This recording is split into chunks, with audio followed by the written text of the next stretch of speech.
Hello बच्चों, कैसे हो आप। आज हम 11th क्लास का एक चैप्टर स्टार्ट करने जा रहे हैं। चैप्टर फर्स्ट है केमिस्ट्री का some basic concept of chemistry. Some basic concept को हम कॉन्सेप्ट मैप के द्वारा जानेंगे।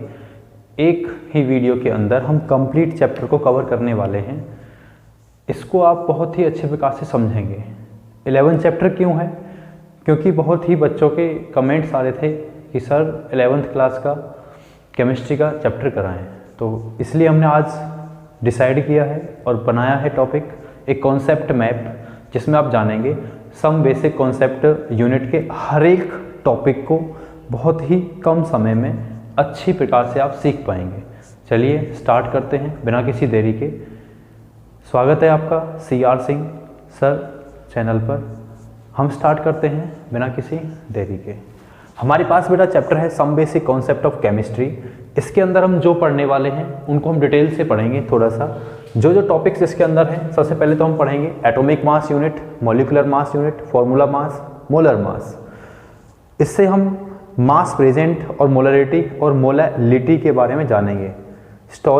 हमारे पास है स्टोइचियोमेट्री, इसके बारे में हम जानेंगे किस प्रकार से हम इक्वेशंस को बैलेंस करते हैं। इसके बाद एम्पिरिकल फार्मूला के बारे में जानेंगे, मॉलिक्यूलर फार्मूला के बारे में जानेंगे, मोल फ्रैक्शन के बारे में जानेंगे, होमोजीनियस हेट्रोजीनियस मिक्सचर के बारे में जानेंगे कि हम जो केमिस्ट्री है उसको हम क्लासिफाइड करते हैं यहाँ मैटर को मिक्सचर के अंदर, और हम यहाँ क्लासिफाइड कर रहे हैं इन्हीं को किसके अंदर, प्योर सब्सटेंस के अंदर, जिसमें हमारे आएंगे एलिमेंट्स और कंपाउंड्स। मैटर को हम क्लासिफाइड करते हैं सॉलिड, लिक्विड और गैस में। मैटर को हम कैसे मेजरमेंट कर सकते हैं इसके बारे में भी आप इस चैप्टर के अंदर जानेंगे। साथ साथ आप जानेंगे Gay Lussac law of gaseous volume, Avogadro law और Dalton's atomic theory, law of conservation of mass, इसके बारे में आप साथ साथ जानेंगे। Law of definite proportion and law of multiple proportion. तो कैमरे को हम थोड़ा पास लाके हर एक टॉपिक को डिटेल से बताएंगे। स्टार्ट कर लेते हैं बिना किसी देरी के।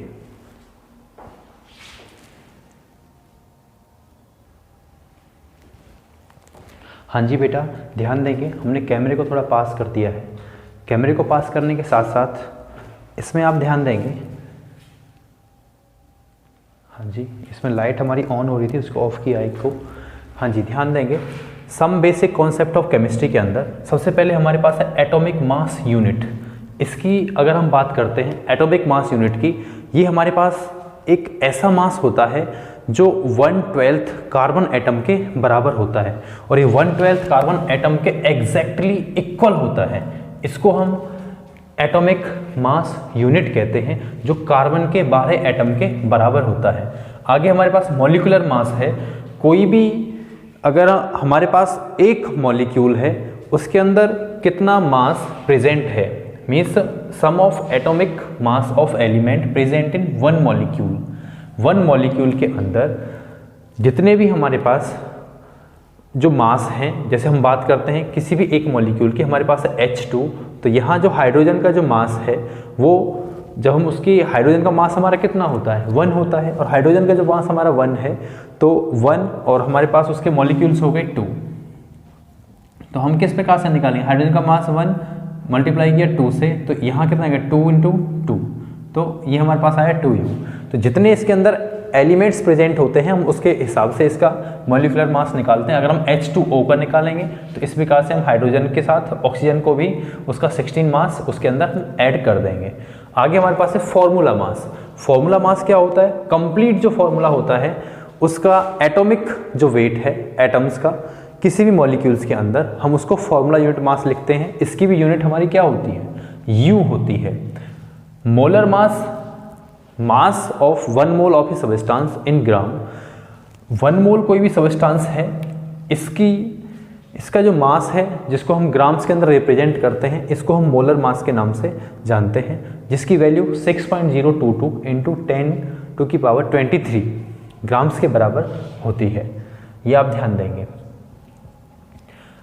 इसी के अंदर हमारे पास है मास को हम किससे रिप्रेजेंट करते हैं, मास को निकालने का फॉर्मूला है बेटा mass of solute upon mass of solution into में 100। इस प्रकार से इस फॉर्मूले से हम किसी भी सॉल्यूशन का मास निकाल सकते हैं। आगे मोलरिटी निकालने के लिए number of moles of solute, कितने मोल्स उस सॉल्यूट के अंदर प्रेजेंट है। सॉल्यूट हमारा वो होता है जो कम मात्रा में होता है, सॉल्वेंट हमारा वो है जिसके अंदर हम उसको घोलते हैं जो अधिक मात्रा में होता है। तो number of moles of solute, उसके अंदर मोल्स कितने हैं, और volume of solution in litre, तो उसमें वॉल्यूम दे रखा होगा न्यूमेरिकल के अंदर, हमारे मोल्स दे रखे होंगे, तब हम इसमें मोलरिटी को निकाल पाएंगे। मोलरिटी जो होती है वो किलोग्राम के अंदर हम निकालते हैं और मोलरिटी को हम जो है लीटर्स के अंदर निकालते हैं। बाकी लगभग दोनों के जो फॉर्मूले हैं वो हमारे पास सेम ही रहेंगे। यहाँ हम बात करते हैं स्टोइचियोमेट्री की। स्टोइचियोमेट्री क्या होती है, सबसे पहले हम स्टोइचियोमेट्री की डेफिनेशन के बारे में जानेंगे। स्टोइचियोमेट्री के अंदर यहाँ आप इस प्रकार से इसको देख सकते हैं, हाँ जी, deals with the calculations of mass of the product and reactant involved in a reaction. Means calculation जो हम करते हैं मासेस की, जिसमें हमारे पास कोई भी रिएक्टेंट है और कोई भी प्रोडक्ट है, इनकी अगर हम कैलकुलेशन करते हैं तो इसको हम स्टोइचियोमेट्री के नाम से जानते हैं, जिसके अंदर हमारी कैलकुलेशन किसकी होती है, मास ऑफ रिएक्टेंट की और मास ऑफ प्रोडक्ट की, जो एक रिएक्शन के अंदर होते हैं। अगर हम बात करें तो हम कोई भी जो केमिकल रिएक्शन है उसको हम किस प्रकार से बैलेंस कर सकते हैं, तो बैलेंस करने के लिए है बेटा right correct formula of reactant and product. सबसे पहले हमको रिएक्टेंट एंड प्रोडक्ट का करेक्ट फॉर्मूला पता होना चाहिए। जैसे हमने लिखा H2 प्लस O2 मीन्स यहाँ पर हाइड्रोजन प्लस ऑक्सीजन, इसका हमको फॉर्मूला पता होना चाहिए H2 प्लस में हम O2 इसको लिखते हैं, तब हमारा गिब्सस करके क्या बनेगा H2O। तो सबसे पहले हम इसके अंदर कार्बन, अगर एटम उसके अंदर प्रेजेंट है, अधिकतर नॉर्मल सभी रिएक्शंस के अंदर कार्बन, हाइड्रोजन और ऑक्सीजन प्रेजेंट होते हैं, तो सबसे पहले हम कार्बन एटम को बैलेंस करते हैं, इसके बाद हाइड्रोजन को, फिर ऑक्सीजन को। इसके बाद हम वेरीफाई करते हैं दोनों तरफ कि हमारे पास रिएक्टेंट में और प्रोडक्ट में नंबर ऑफ इलेक्ट्रॉन्स या फिर नंबर ऑफ एटम जो हैं, नंबर ऑफ एटम दोनों तरफ रिएक्टेंट में और प्रोडक्ट में बराबर हो चुके हैं या नहीं हुए हैं। इस प्रकार से हम कोई भी जो रिएक्शन है उसको बैलेंस कर सकते हैं। आगे आप देखेंगे इसमें how to determine empirical formula and molecular formula. Camera को हम थोड़ा इधर सेट करते हैं, जस्ट वेट।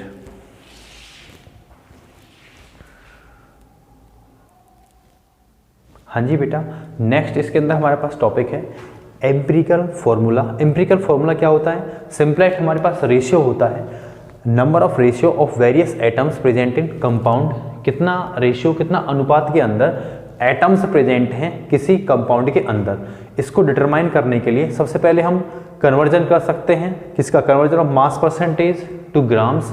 मास को हमको सबसे पहले जो है जितनी परसेंटेज उसमें दे रखी है, जितना परसेंटेज मास का है 74% या फिर 60%, उसको ग्राम में चेंज करना है। उसके बाद कन्वर्ट हमको करना है नंबर ऑफ मोल्स को, नंबर ऑफ मोल्स को हर एक एलिमेंट के नंबर ऑफ मोल्स में हमको कन्वर्ट करना है ग्राम्स में चेंज करने के बाद। इसके बाद हम डिवाइड करेंगे मोल वैल्यू को obtained above by the smallest number. इसके अंदर जो सबसे कम नंबर आएगा उससे हम मोल की वैल्यू निकालेंगे और इसके बाद हमारे पास निकल के आएगा एम्पिरिकल फॉर्मूला, जिसके बाद हम यहाँ सिंबल्स जो हैं उसको, हर एक एलिमेंट का जो सिंबल है इसको हम यहाँ पर डिनोट करेंगे। इस प्रकार से आप इन स्टेप्स के द्वारा एम्पिरिकल फॉर्मूला को जान सकते हैं। आगे हम बात करते हैं मॉलिक्यूलर फॉर्मूला की। मॉलिक्यूलर फॉर्मूला क्या होता है, so the exact number of different types of atoms present in a molecule of A compound. कितने नंबर जो हैं एटम्स के प्रेजेंट हैं किसमें, कोई किसी भी मॉलिक्यूल्स के अंदर, कंपाउंड के मॉलिक्यूल्स के अंदर कितने नंबर ऑफ एटम्स प्रेजेंट है उसको हम मॉलिक्यूलर फॉर्मूला बोलते हैं। तो इसमें हम सबसे पहले हमको एम्पिरिकल फॉर्मूला जानना होगा, जिसके अंदर हम एटम्स कितने प्रेजेंट है उसको जान पाएंगे। उसके बाद हम एटॉमिक मास को ऐड करेंगे एटम्स के अंदर, जो शो करता है उसके एम्पिरिकल फॉर्मूला को। एटम्स हमने सबसे पहले लिखे, उसके बाद हमने एटॉमिक मास उसके अंदर लिखा। उसके बाद हम इसको डिवाइड करेंगे मोलर मास को बाय एम्पिरिकल फॉर्मूला मास के द्वारा। क्या, मोलर मास निकालने के बाद एम्पिरिकल फॉर्मूला के साथ इसको डिवाइड कर देंगे और डिवाइड करने के बाद हम दोनों फॉर्मूलाज को क्या कर देंगे, यहाँ पर multiply empirical formula bye obtained above. ठीक है, ऊपर वाला जो फॉर्मूला निकाला है इसको मल्टीप्लाई करके आसानी से मॉलिक्यूलर फॉर्मूला निकाल सकते हैं। नेक्स्ट हमारे पास है मोल फ्रैक्शन। मोल फ्रैक्शन यहाँ पर दे रखा है, कोई भी हमारे पास इनिशियल और फाइनल दो कंपाउंड दे रखे होंगे, तो इसलिए हमने यहाँ पर लिखा है मोल फ्रैक्शन ऑफ ए इसके लिए हम फॉर्मूला हमारे पास है Na अपॉन में Na plus Nb, mole fraction of B, दूसरा जो कंपाउंड है इसके लिए हम क्या लिख सकते हैं Nb अपॉन में Na प्लस Nb। तो ये फाइनल और जो है इनिशियल के लिए हमारे पास होता है। आगे किस प्रकार से हम क्लासीफाइड करेंगे एटम्स को, इसके बारे में हम जानेंगे। तो ये हमारे पास लास्ट रहेगा, इसको थोड़ा कैमरा को सेट करते हैं, जस्ट वेट। हाँ जी बेटा ध्यान देंगे। इसके बाद हमारे पास आता है क्लासिफिकेशन। कोई भी जो एलिमेंट्स हैं, कंपाउंड्स हैं, मैटर है, हम उसको किस प्रकार से जो है क्लासिफाइड कर सकते हैं। तो हमने जो है यहाँ पर एक इसका टाइप क्लासिफाइड किया मिक्सचर। मिक्सचर जो होता है इसमें 2 और मोर देन जो सब्सटेंस होते हैं प्रेजेंट होते हैं किसी एक रेशियो के अंदर, 2 या 2 से अधिक सब्सटेंस इसके अंदर प्रेजेंट होंगे, उसी को हम मिक्सचर बोलेंगे, मतलब मिश्रण बोलेंगे। दूसरा हमारे पास एक तो हो गया जो एलिमेंट्स या फिर जो हमारे पास सब्सटेंस हैं वो मिक्सचर हो सकता है। दूसरा क्या हो सकता है, वो प्योर सब्सटेंस हो सकता है, शुद्ध पदार्थ। शुद्ध पदार्थ हम किसको कहेंगे, जिसके अंदर फिक्स्ड कंपोजिशन रहेगी, मीन्स कॉपर और सिल्वर। जैसे हमारे पास है कॉपर के अंदर सिर्फ कॉपर के पार्टिकल्स हैं, सिल्वर के अंदर सिर्फ सिल्वर के पार्टिकल्स हैं। मिक्सचर को हम 2 टाइप्स में डिवाइड करते हैं, होमोजीनियस में और हेट्रोजीनियस में। होमोजीनियस जो हमारे पास है इसके अंदर यूनिफॉर्म कंपोजिशंस होती हैं, मीन्स समान मात्रा के अंदर कोई भी जो सॉल्यूशन है, कोई भी जो मिश्रण है वो हमारा फैला हुआ रहता है। हेट्रोजीनियस के अंदर कोई भी हमारे पास नॉन यूनिफॉर्म कंपोजिशंस होती हैं। जैसे हमने जो है वाटर के अंदर कुछ सॉल्ट डाला, उसको मिक्स करने के बाद वो क्या हो जाएगा, उसके अंदर हमारे पास नमक जो है वो दिखाई नहीं देगा, सिर्फ वाटर वाटर दिखाई देगा। टेस्ट करके हम पता चला सकते हैं कि इसके अंदर वाटर है या फिर इसके अंदर, इस वाटर के अंदर सॉल्ट है या फिर शुगर है। तो इस प्रकार से इसकी जो कंपोजिशंस रहेंगी वो यूनिफॉर्म है। इसके बाद नॉन यूनिफॉर्म की अगर हम बात करें, हमने वाटर के अंदर जो है यहाँ पर ऐड कर दिया सॉइल को, तो ये जो हमारे पास बनेगा वो नॉन यूनिफॉर्म कंपोजिशंस हैं, हेट्रोजीनियस मिक्सचर ही हमारे पास बनेगा। प्योर सब्सटेंस जिसके अंदर जो कंपाउंड्स हैं वो फिक्स्ड कंपोजिशन के अंदर प्रेजेंट रहते हैं, इसी को हम प्योर सब्सटेंस के नाम से जानते हैं। जिसके अंदर हमारे पास एलिमेंट आता है और कंपाउंड, तत्व और यौगिक जिसको कहते हैं। एलिमेंट के अंदर सिर्फ एक ही तरह के हमारे पास पार्टिकल्स प्रेजेंट रहते हैं। जैसे हमारे पास सोडियम है, सोडियम के अंदर सिर्फ सोडियम के पार्टिकल्स हैं। कॉपर है, कॉपर के अंदर सिर्फ कॉपर के पार्टिकल्स हैं। नेक्स्ट हमारे पास है कंपाउंड। कंपाउंड के अंदर 2 या 2 से अधिक एटम्स जो हैं प्रेजेंट रहते हैं, उसको हम कंपाउंड बोलेंगे। लेकिन होते क्या हैं, ये प्योर स्टेट के अंदर होते हैं। जैसे हमारे पास H2O है, तो इसके अंदर जो H है वो सिर्फ हाइड्रोजन के ही एटम उसके अंदर हैं, O जो है उसके अंदर सिर्फ ऑक्सीजन के एटम है। तो इस प्रकार से 2 या 2 से अधिक एलिमेंट से मिलकर जो बन रहे हैं वो हमारे पास कंपाउंड बन रहे हैं। कंपाउंड बनते हैं एलिमेंट से। प्योर सब्सटेंस जो हमारे हैं उनको हमने अलग निकाला है, उनको हम बोल रहे हैं एलिमेंट्स। ध्यान देंगे, H2O और NH3 हमारे पास कंपाउंड है। आगे इसके अंदर आता है हमारे पास law of conservation of mass. Law of conservation of mass को दिया था लेवोइशियर ने। कंजर्वेशन ऑफ मास क्या होता है, कोई भी हमारे पास रिएक्टेंट है और कोई प्रोडक्ट है, इसके अंदर रिएक्टेंट जो होता है उसका जो मास होता है और प्रोडक्ट का जो मास होता है उसको हम ना तो ऑब्टेन कर सकते हैं,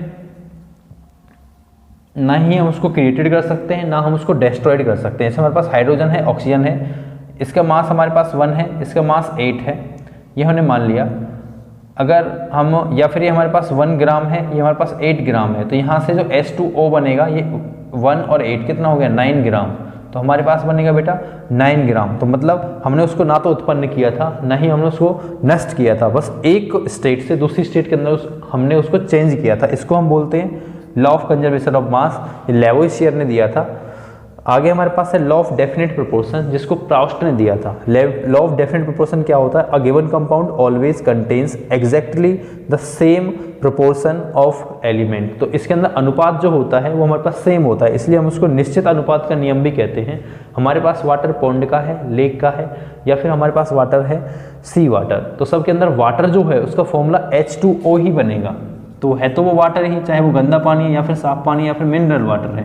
तो इसके अंदर हाइड्रोजन जो है और जो ऑक्सीजन है वो हमेशा फिक्स्ड रेशियो के अंदर रहेंगे, 1:8 में। इसी को हम निश्चित अनुपात का नियम कहते हैं। आगे हमारे पास है लॉ ऑफ मल्टीपल प्रोपोर्शन, जिसको डाल्टन ने दिया था। हमारे पास 2 या 2 से अधिक एलिमेंट्स को हम कंबाइन करते हैं, जिनसे हमारा क्या बनता है, एक कंपाउंड बनता है। जैसे हमने 2 या 2 से अधिक एलिमेंट को कंबाइन किया तो हमारे पास H2O बना। तो इसमें जो मास जो होता है, फर्स्ट एलिमेंट का जो हमारे पास मास होता है, ठीक है, वो स्मॉल होल नंबर्स के अंदर होता है, छोटे छोटे मीन्स होल नंबर के अंदर वो रहेगा, इवन नंबर के अंदर नहीं रहेगा। ठीक है, ये आप ध्यान देंगे। आगे हमारे पास है बेटा गैलुसैक लॉ ऑफ गैसियस वॉल्यूम। गैलुसैक का जो लॉ है, इसने क्या बोला कि अगर हम गैसेज को कंबाइन करते हैं और उनसे हम प्रोड्यूस करते हैं कोई भी एक केमिकल रिएक्शन, जिसके कारण क्या होगा कि सिंपल जो हमारे पास कंपाउंड्स हैं या फिर सिंपल जो रेशियो हैं वॉल्यूम के द्वारा हम उसको प्रोवाइड कर सकते हैं। सारी गैसेज जो होती हैं वो सेम रहती हैं टेम्परेचर और प्रेशर पे, ये आप ध्यान देंगे, ठीक है। एवोगैड्रो लॉ के अंदर इक्वल वॉल्यूम जो हमारे पास गैस है at same temperature and pressure should contain equal number of molecules. तो कोई भी जो हमारे पास गैसेज हैं उनका जो वॉल्यूम है सेम टेम्परेचर और प्रेशर पे वो हमेशा इक्वल नंबर ऑफ मॉलिक्यूल्स के अंदर प्रेजेंट होगा। डाल्टन्स एटॉमिक थ्योरी बहुत स्टार्टिंग से आप 9-10 से पढ़ते आ रहे हैं। ये इसके अंदर मैटर जो होता है वो कंसिस्ट होता है इंडिविजुअल एटम्स के अंदर, मीन्स ऐसे एटम्स जिनको हम और डिवाइड नहीं कर सकते हैं। all the atoms of given elements have identical properties including identical mass। तो हर एक जो एटम होता है उसकी अपनी प्रॉपर्टीज होती हैं और उसके अपना अलग से मास होता है, कुछ ना कुछ उसका द्रव्यमान रहेगा। Compound are formed when atoms of different elements combine in fixed rate. अगर हम फिक्स्ड रेट के साथ, जैसे हमने यहाँ हाइड्रोजन को ऑक्सीजन के साथ कंबाइन किया था, तो उससे हमारे पास किसकी फॉर्मेशन होती है, कंपाउंड्स की फॉर्मेशन होती है। और लास्ट इसमें पॉइंट है, एटम के neither be created nor be destroyed in chemical reaction.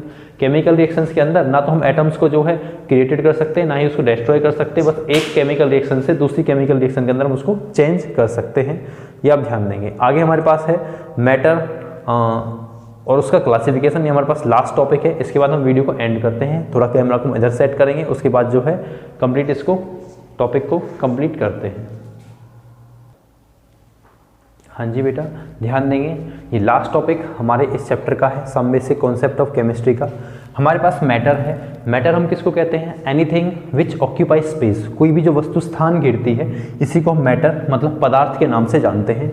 ये जो पदार्थ है हमारे पास 3 टाइप्स के होते हैं, सॉलिड, लिक्विड एंड गैस, ठोस, द्रव और गैस।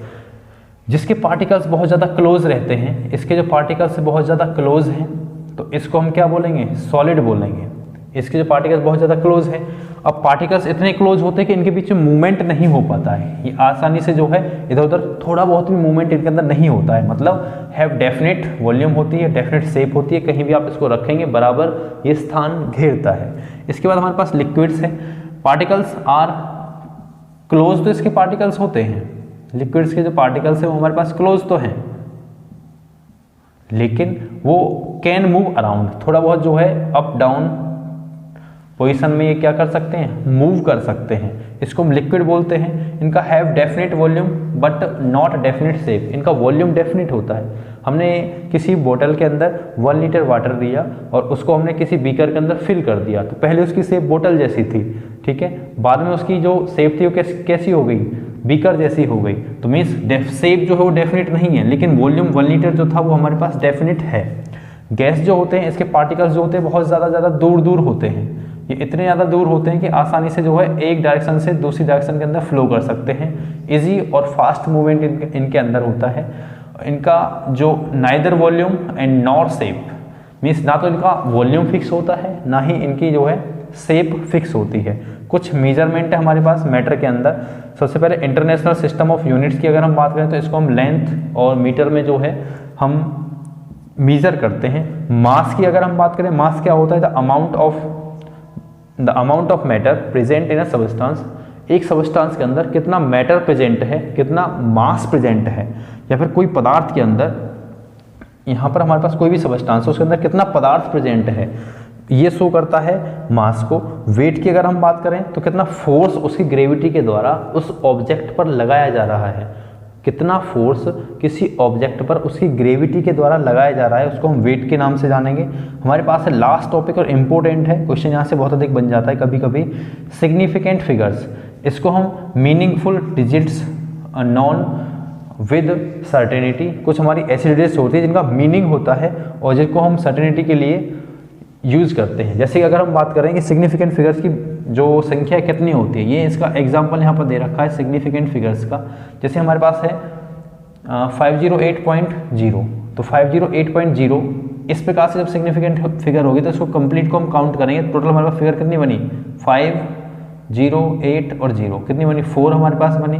हमारे पास है ये 820 400 है, मीन्स 820 400.0। तो इसके अंदर टोटल लिस्ट कितनी बनी है, 1 2 3 4 5 6 7, मीन्स पॉइंट जो होता है उसके बाद अगर 0 दिया हुआ है, पॉइंट के बाद अगर 0 दिया हुआ है उसको हम काउंट करते हैं, लेकिन पॉइंट से पहले अगर हमारे पास 0 दिया हुआ होता है, जैसे यहाँ पर दिया हुआ है, तो इसको हम काउंट नहीं करते। तो इन जीरोज की वैल्यू नहीं रहेगी। यहाँ इसके अंदर सिर्फ 3 हमारे पास सिग्निफिकेंट फिगर है। यहाँ भी आप देखेंगे बाद की जो जीरो हैं इनकी कोई वैल्यू नहीं है, यहाँ भी हमारे पास 3 सिग्निफिकेंट फिगर हैं। लेकिन मैंने आपको एक इंपॉर्टेंट बात बताई, पॉइंट से पहले अगर 0 है, ठीक है, या फिर डिजिट्स दो दे रखी है 1 2 3 से 9 तक, ये दे रखी है, उससे पहले कितनी भी 0 दे रखी हैं वो डिजिट्स हमारी सिग्निफिकेंट फिगर्स के अंदर नहीं आएंगी। और अगर वो बाद में दे रखी हैं तब भी वो डिजिट्स के अंदर नहीं आएंगी। क्योंकि हम इसको कैसे लिख सकते हैं, इसको हम कैसे लिख सकते हैं, इसको हम लिख सकते हैं 807 × 10 की पावर 3, ठीक है। इसको कैसे लिख सकते हैं 7.83 × 10 टू की पावर -3, इसको हम ऐसे डिनोट कर सकते हैं। तो यहाँ फिगर्स कितनी है, 3 हैं, यहाँ फिगर्स कितनी है, 3 हैं। और इसके अंदर अगर हम बात करें तो टोटल फिगर्स कितनी है, 5 है, ठीक है। क्योंकि मैंने आपको बताया पॉइंट के बाद अगर हमारे पास 0 है, कितनी डिजिट है, तो उसको हम काउंट करते हैं। तो हमारे पास टोटल डिजिट कितनी बनी, 5 1 2 3 4 5, ठीक है। इस प्रकार से हमारे पास ये टॉपिक कंप्लीट होता है। तो बच्चों, आपको हमारा टॉपिक कैसा लगा, हमारी मेहनत कैसी लगी, आप कंप्लीट कभी जो है स्टार्टिंग में ही एक स्क्रीनशॉट खींच सकते हैं। जब हमने वीडियो को स्टार्ट किया था वहाँ हमने पूरे बोर्ड को एक साथ दिखाया है। बाकी जो टॉपिक्स हैं उनको जूम करके कैमरा पास लाके हमने जो है इसका यूज़ किया है। और टॉपिक्स अगर आपके समझ में आते हैं तो बेटा वीडियो को लाइक करेंगे, अपने दोस्तों के साथ शेयर करें, जिससे सभी इसका बेनिफिट ले पाएँ। तब तक के लिए अपना ध्यान रखें, पढ़ते रहें, आगे बढ़ते रहें। Thank you, take care, bye bye.